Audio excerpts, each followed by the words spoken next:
At my promotion party, my parents toasted, "Too bad you'll never outshine your sister's business." I laughed it off, then casually dropped, "Funny, because I just bought her company." The room went silent as they choked on their drinks. The champagne had barely stopped bubbling when my father clinked his glass with that exaggerated flourish he always used when he wanted attention. The restaurant was buzzing with soft laughter and polished silverware tapping against china. And for a moment, I let myself believe that maybe, just maybe, this time the night wouldn't end with some backhanded insult dressed in humor. The place was perfect too, a warm, softly lit bistro tucked on the corner of an old downtown street, full of leather booths, exposed brick, and the kind of ambience that made even awkward family gatherings feel bearable. It was my promotion party after all, my night, my moment. I had spent the last 2 years working longer hours than anyone else in the department, pulling double duty, cleaning up messes that weren't mine, and somehow managing to keep my team running smoother than corporate ever deserved. Finally, I'd been promoted to regional director. Finally, my name was printed at the top of the internal newsletter. And finally, my mother had something she could brag about in the church bulletin. But my parents never let things be about me for long. Dad stood at the end of the table, holding his glass like it was a royal scepter, and cleared his throat in that theatrical way that always signaled trouble. Everyone paused, turned, smiled politely, and I braced myself without even realizing I was doing it. It was instinctual, the way you flinch before thunder after a lifetime of storms. To James, he began, and I'll give him this, he always started with the right words, hardworking, determined, loyal, just like his grandfather was. "We're proud of you, son, truly." He gave me a smile that didn't quite reach his eyes, and I nodded politely, already feeling the undertone coming like a ripple under still water. "But," he added, and I swear that word echoed like a bell toll, "too bad you'll never outshine your sister's business." There it was. That signature twist, the backhanded compliment with just enough venom to sting, but not enough to call out in front of company. A few people laughed nervously, unsure if it was a joke, unsure if they were supposed to laugh at all. My mother let out that familiar sigh she used to diffuse tension, but then added, "Your father's right, dear. You've done well, but Sarah has always had that special touch with business." Sarah smirked, of course. She always did. She didn't even look up from her plate, just smugly pushed a bite of steak around with her fork, like she hadn't just been held up as the pinnacle of family success in a room meant to celebrate someone else. I could have swallowed the insult. I could have smiled tightly, made some comment about how proud I was of everyone's accomplishments, and let the evening dissolve into forced small talk. But I'd spent too many years doing just that. I'd bitten my tongue through years of being compared to Sarah, the golden girl, the chosen one, the successful entrepreneur with a sleek car and a trophy husband. And now as I sat there at the head of a table meant for me, hearing once again how I'd never be good enough, I felt something shift. So I smiled. Not the kind of smile I'd learned to wear at board meetings or networking events, but the kind that comes when you finally decide to stop playing nice. "Funny," I said, lifting my glass slowly, making sure everyone could hear me, because I just bought her company. It was like dropping a lit match into a room filled with gas fumes. The air snapped. Sarah's fork clattered to her plate, and her head jerked up so fast it was almost comical. My father choked on his whiskey, coughing so hard his face turned red. My mother froze, blinking like she hadn't heard me correctly. The chatter around the table stopped completely, just dead silence, like time itself took a breath to catch up with what I'd said. I didn't explain. I didn't elaborate. I didn't soften the blow. I simply took a sip of champagne and let the truth hang in the air like the scent of smoke before a fire because it wasn't a joke. It wasn't a bluff. I had, in fact, bought Sarah's company, a struggling mess of a business that had once been the pride of every family conversation but had been quietly bleeding cash for nearly 2 years. I'd acquired it anonymously through a holding group buried under enough legal layers that no one would suspect a thing. Not until I chose to tell them. Not until this exact moment. As I set my glass back down, I could feel every pair of eyes on me, but I didn't flinch. I just smiled wider, knowing that this was only the beginning. Let them squirm. Let them wonder. Let them replay every family dinner, every passing comment, every dismissive gesture and subtle jab, now filtered through the new truth. Because tonight, they weren't just celebrating my promotion. Tonight, they were finally learning who they'd underestimated all these years. And somewhere deep inside, behind the cool confidence I was wearing like armor, something small and sharp flickered in my chest, a heat, a satisfaction, and just beneath it, something darker. Because as much as I relished the silence that followed my announcement, I also knew this wasn't about business. This wasn't just about a company or a title or a check with my name on it. This was about years of swallowed pride about every time I was told I was good, but not quite great. It was about every moment I walked out of a room knowing I'd done more but received less. And now as my parents coughed and Sarah stared at me like I'd stolen something from her, I leaned back in my chair and finally allowed myself to feel it, not pride exactly, but the cold, clean clarity that comes when you stop needing approval and start taking what's yours. This was just the first move, and they had no idea what was coming next. It's strange how some wounds don't scream when they happen, but instead sit quietly in your bones, carving themselves deeper every time you smile and pretend nothing hurts. I don't remember exactly when it started, that slow drift into being the other one, the quiet achiever in a family that only celebrated loud success. But I do know that by the time I was old enough to understand what favoritism really meant, it was already stitched into the fabric of every family gathering we ever had. From birthday parties to Christmas dinners, from 4th of July barbecues to backyard reunions, it was always the same rhythm, always the same damn script. Sarah would walk in, all polished charm and effortless swagger, and the room would shift around her like gravity had realigned. And I would stand there, smiling, helping, holding a dish, or pouring drinks while everyone asked her about her newest client, her latest expansion, her so-called empire. Meanwhile, my wins were measured in whispers if they were measured at all.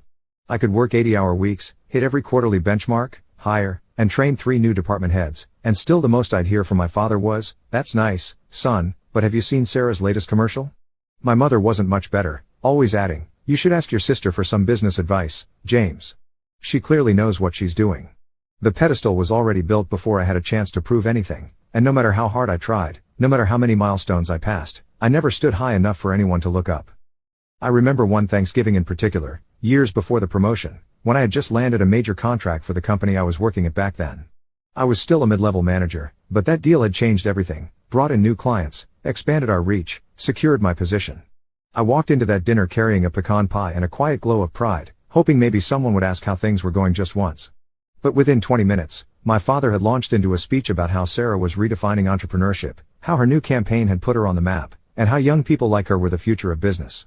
My mother tried to interject something about my recent promotion, but Dad waved it off with a laugh and said, "James is always doing fine, but Sarah's really making waves." And just like that, I disappeared again. Have you ever sat at a family table and wondered why your success never counted the same as someone else's? Have you ever poured your heart into something only to have it dismissed as background noise while someone else was handed the spotlight for half the effort? I'd love to hear your stories because I'm starting to realize how many of us have been sidelined while smiling through the ache. Drop your thoughts in the comments. I want to know I'm not the only one who's ever felt like a supporting character in their own family story.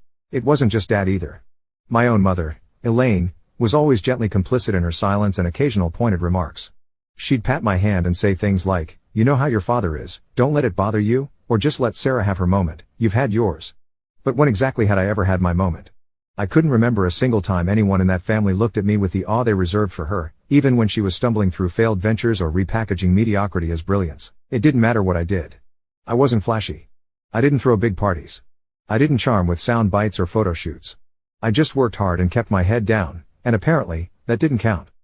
And yet, it did. Quietly, slowly, it counted. While they toasted to Sarah's leased cars and press releases, I was building something real. I was learning systems, managing crises, hiring the right people, refining processes, climbing a ladder they didn't even know existed. But beneath every success, that bitterness kept simmering because the people who were supposed to be proud of me didn't even see me. That bitterness reached a new temperature the day I had lunch with an old client from years ago, someone who had shifted into venture capital and was now dabbling in small business turnarounds. We met to catch up, trade stories, maybe talk future deals. And then casually over coffee, he said something that snapped my attention to full alert. "By the way," he said, stirring his drink, "isn't your sister Sarah in charge of Landmark Media? Because I heard they're trying to offload some assets. Rumor is they're bleeding cash behind the scenes. Word is their debt-to-profit ratio is upside down. Sloppy expansion, bad marketing decisions, maybe even some internal conflict. You might want to stay away from that mess if anyone ever brings it up to you." I didn't respond immediately. I just nodded, played it cool, and filed that information somewhere deep in the sharpest part of my brain. Landmark Media, Sarah's pride and joy, the Golden Girls empire. And suddenly, I saw something I hadn't dared consider before, not just revenge, but opportunity. Because maybe the pedestal wasn't built as high as it looked. And maybe it was about time I climbed higher than they ever imagined. The thing about secrets is that they're rarely hidden in locked drawers or dark alleys. They're usually sitting right out in the open, just waiting for someone who knows how to look. After that conversation over lunch, I couldn't shake the thought that maybe everything I'd been fed about Sarah's business, the slick brochures, the shallow interviews, the family worship disguised as admiration, was just a mirage. So I did what I've always done when something doesn't add up. I started digging quietly, carefully, the kind of research that doesn't show up in public search histories or dinner conversations. I knew better than to storm in with assumptions, so I approached it the way I approach everything, with methodical precision and a cool head even though my blood was pounding beneath the surface. It started with the basics. I pulled every public record I could find on Landmark Media. Financial disclosures, business filings, press releases, even employee reviews on obscure job boards. Most people don't think those little breadcrumbs mean anything, but when you've spent enough time reading between the lines, patterns start to emerge. And what I saw in those patterns was a company dressed in its Sunday best, smiling for the cameras while the floorboards were rotting underneath. The numbers didn't lie. Profits had been declining steadily over the past 18 months. Operational costs were climbing without explanation. Employee turnover was absurdly high for a company that supposedly prided itself on its culture. There were whispers of unpaid invoices, disputes with vendors, and one particularly damning thread on a business forum that suggested Sarah had burned bridges with 2 major clients over contract violations. I remember staring at the screen late one night, a spreadsheet open in front of me, when I came across a quarterly earnings report that made my jaw tighten. Landmark had borrowed a significant amount of capital, more than double their previous year's loan activity, but had no clear allocation for it in their stated expenses. The numbers didn't just look bad. They looked desperate, and that's when I knew this wasn't just a company in trouble. It was a company quietly suffocating, trying to smile through the panic while hiding the growing cracks beneath its polished surface. I called Tom the next morning. He's been my friend since college, sharp as a tack, dry as dust, and exactly the kind of lawyer you want when you're about to shake the ground under someone else's feet. He's handled contracts for me before, mostly small-scale things, but I trusted him with the truth. When I explained what I'd found, he listened in that calm, unreadable way he always does, scribbling notes, asking the right questions, never once interrupting my train of thought. When I finished, he leaned back in his chair and said something that made my heart thud a little faster. "You know," he said, tapping the edge of his pen against his notepad, "if this place is as vulnerable as it looks, you could buy it." I laughed at first, half expecting him to be joking, but he wasn't. "I'm serious," he said. "You could acquire it quietly, set up a shell entity, route everything through a holding company, keep your name off the paperwork. By the time anyone realizes what happened, it's already yours." I didn't answer right away. I just sat there, thinking about all the times I'd walked away from confrontation, thinking about all the moments I'd let my family's backhanded comments slide off me like rain. It wasn't about revenge, not entirely. It was about power. It was about taking back something that had been denied to me again and again, not just recognition, but agency, control, and the freedom to shape my own narrative without needing their approval. I told Tom to draw up a plan. Over the next week, we mapped out everything in precise, cold detail. The acquisition would go through a company called Redwood Equity, a neutral-sounding firm with zero ties to me, structured under an anonymous trust we registered out of state. It would take time, a few months at least, but it was doable. And once the dust settled, I'd be the majority stakeholder in Landmark Media without anyone realizing who was pulling the strings until it was too late to change course. The best part was that Landmark was actively seeking buyers. That part I hadn't expected, but it made everything easier. Sarah, desperate for a financial lifeline, had already started entertaining proposals from investment groups, trying to mask it as a strategic partnership to the public while privately begging for cash behind closed doors. The company wasn't just bleeding, it was hemorrhaging. And all I had to do was keep playing the quiet, polite brother until the papers were signed. Tom submitted the initial inquiry the following Thursday, a simple letter of interest from Redwood Equity requesting a meeting to discuss potential investment terms. It was formal, clean, and utterly devoid of any trace of me. On paper, I was nowhere to be found. In reality, I was watching everything unfold from just behind the curtain, hands folded, heart steady, waiting for the curtain to drop. As I closed my laptop that night, I felt something I hadn't felt in years, something heavier than excitement, deeper than pride. It was control, pure and sharp and powerful, and for once, it was mine. Not given, not borrowed.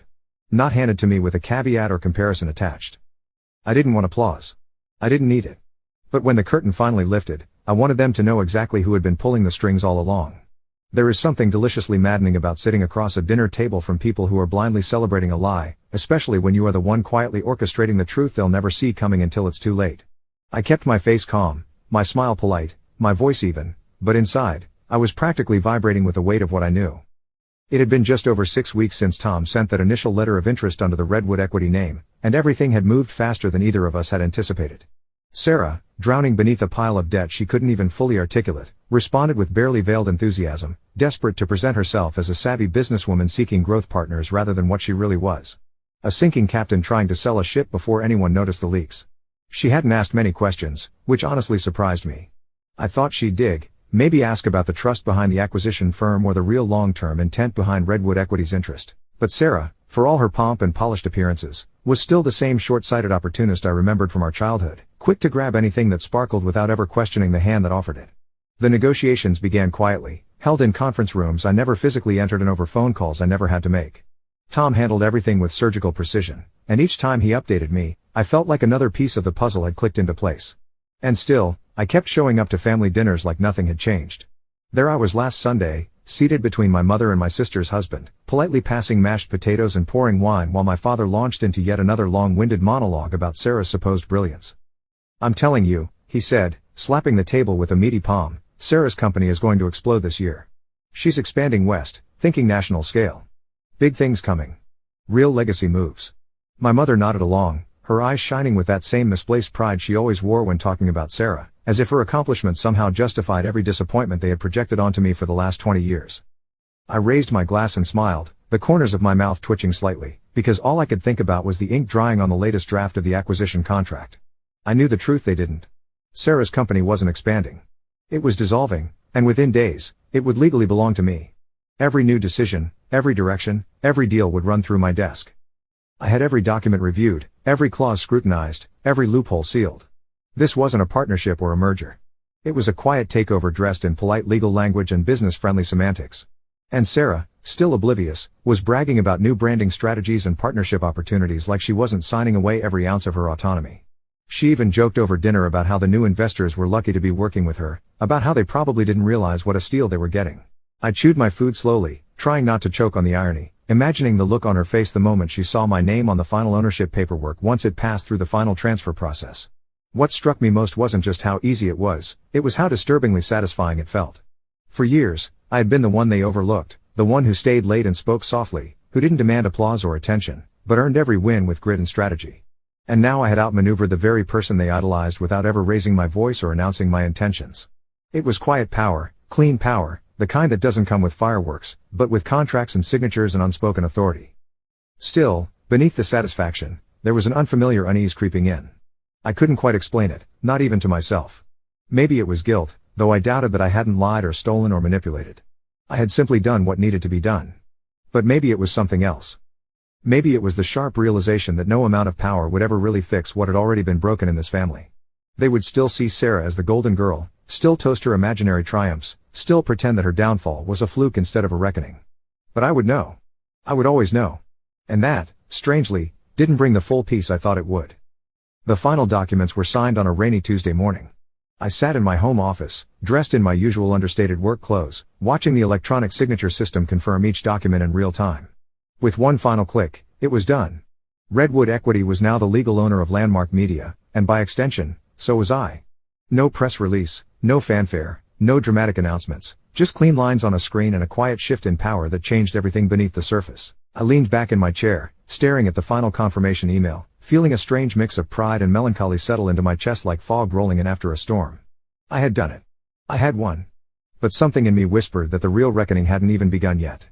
And as I closed my laptop and stared out the window, watching the rain streak down the glass, I realized that power doesn't always roar. It sometimes whispers. And my whisper had just become an earthquake. There are moments in life that arrive so slowly and build so quietly that by the time they explode, you're left blinking in the debris, wondering if you truly meant for it all to happen that way. The night of my promotion party had always been planned as a celebration, a carefully orchestrated evening meant to honor years of unseen work, buried sacrifices, and the kind of grit that doesn't get applauded at family dinners. But beneath all the congratulatory smiles and raised glasses, I'd known exactly what kind of performance I was walking into. I knew, before I even put on my suit and stepped into that dimly lit restaurant, that this was more than just a party. It was the stage for a reckoning that had been years in the making, one that I hadn't set out to provoke, but had found myself orchestrating all the same. The evening started politely enough, the way these things always do, low laughter, casual chatter, a few obligatory compliments tossed my way that felt more like social duties than sincere admiration. The wine flowed freely. The appetizers were exquisite. And for a few fleeting minutes, I allowed myself to enjoy the illusion that maybe, just maybe, this night would be different. But illusions, I've learned, never last long in rooms full of people who have already decided who you are and who you'll never be. Sarah was in her usual form, polished and smug, dressed just a little too sharp for the occasion, clearly reveling in the spotlight that she hadn't even earned. She moved through the room like it belonged to her, air-kissing cheeks, telling jokes, dropping hints about upcoming deals she had no business bragging about, still completely unaware that she'd already sold her crown without knowing who had claimed it. I watched her from across the room, my champagne glass in hand, wondering if she'd ever guess what I'd done before the night was over. I wondered if she'd even believe it when she heard it from my lips. Then, just as I expected, my father stood up with his usual dramatic flair, holding his drink high and calling for the room's attention like some self-appointed master of ceremonies.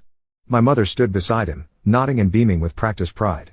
The clinking of his glass was almost comical in its predictability, and the room fell silent with a mix of anticipation and awkward familiarity, everyone bracing themselves for whatever tone-deaf monologue he was about to deliver.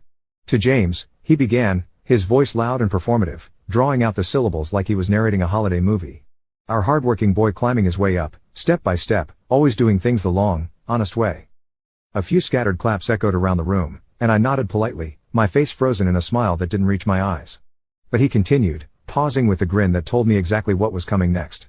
Too bad you'll never outshine your sister's business. He chuckled at his own joke, glancing around as if waiting for others to join in, completely unaware that he had just stepped directly into the trap he didn't even know existed. My mother added with what she probably thought was kindness, but we're still very proud of you, in your own way. It was quiet for a moment, the kind of silence that wraps itself around a room and presses against the walls like a thick fog. And then I raised my glass, tilted my head slightly, and let the words fall from my lips with the same calm precision I'd used to dismantle an entire company behind the scenes.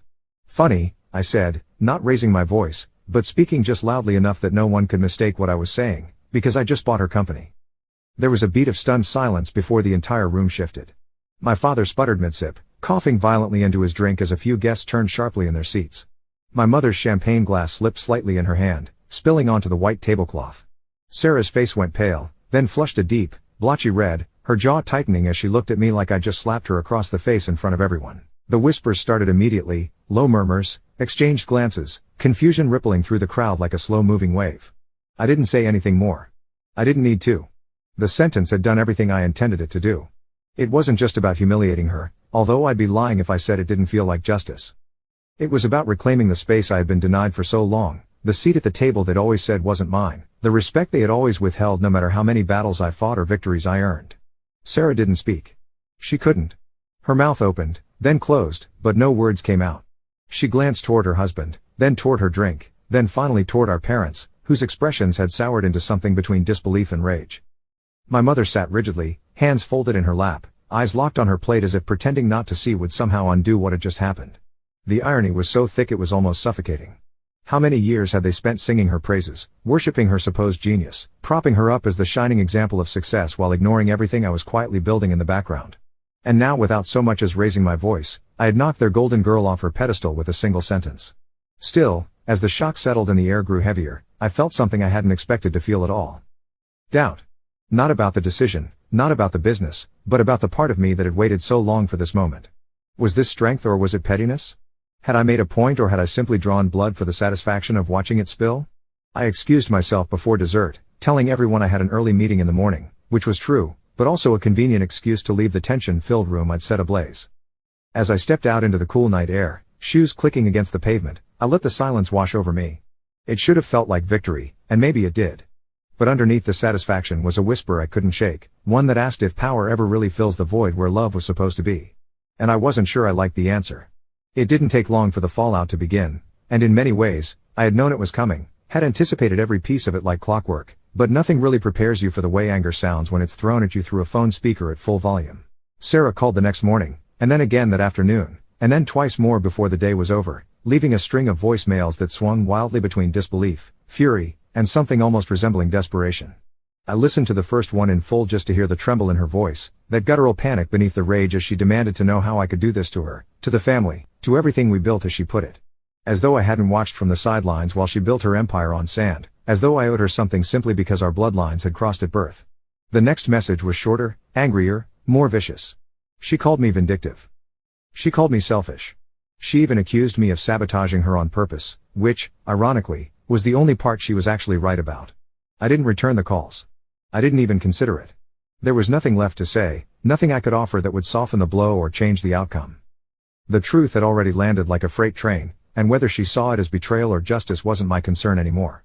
My parents, unsurprisingly, stopped speaking to me altogether, which came as no shock, but still landed with more weight than I cared to admit. They didn't call. They didn't text. They simply turned away as though I had ceased to exist, and somehow that stung more than I expected. Not because I wanted their approval, not anymore, but because part of me had foolishly hoped that maybe, just once, they'd see me clearly without the filter of Sarah's shadow clouding everything. But I should have known better. Some people don't lose their blindness. They cling to it because it's easier than acknowledging what they missed all along. A week later, I visited the now empty Landmark Media office, the company that had once been Sarah's pride and joy and was now just another asset in my growing portfolio. The building was quiet, stripped of energy and movement, the fluorescent lights casting long shadows across vacant desks and echoing hallways. I walked the floor alone, shoes tapping against the linoleum, fingers trailing along filing cabinets that still held the remnants of a business that had crumbled from the inside out long before I ever touched it. I didn't feel triumphant there. I didn't feel powerful or victorious. I just felt tired. As I passed by what had once been the front receptionist's desk, I thought of Kayla, Sarah's longtime assistant, the only person in that company who had ever treated me with kindness, even during brief interactions over family holidays or corporate events. She had always struck me as sharp and kind and hopelessly loyal to someone who didn't deserve it. I made a few quiet calls later that day, reached out to a contact I trusted in another firm, and arranged an anonymous recommendation. Within a week, Kayla had a new position, better pay, better hours, better leadership. I never told her where the opportunity came from. I didn't need to. Some victories, I've learned, don't need applause or acknowledgement. Some victories come in quiet gestures, in the small choices you make to rebuild something good from the rubble you created. Still, despite every calculated move and well-earned triumph, I couldn't shake the emptiness that followed me like a shadow. One evening, as I walked past the family home, the same one where we'd held birthday parties and holiday dinners, the same place where I'd first learned what it meant to be invisible, I noticed the porch lights were on, the curtains drawn, laughter faintly drifting through the windows. But no one came to the door. No one called my name. I kept walking, and I couldn't help but wonder, with each step echoing down that familiar street, if I had truly won anything at all, or if I'd simply traded one kind of loneliness for another. Sometimes revenge tastes sweet until you realize silence echoes louder than applause. Did I reclaim my worth, or did I just trade love for power?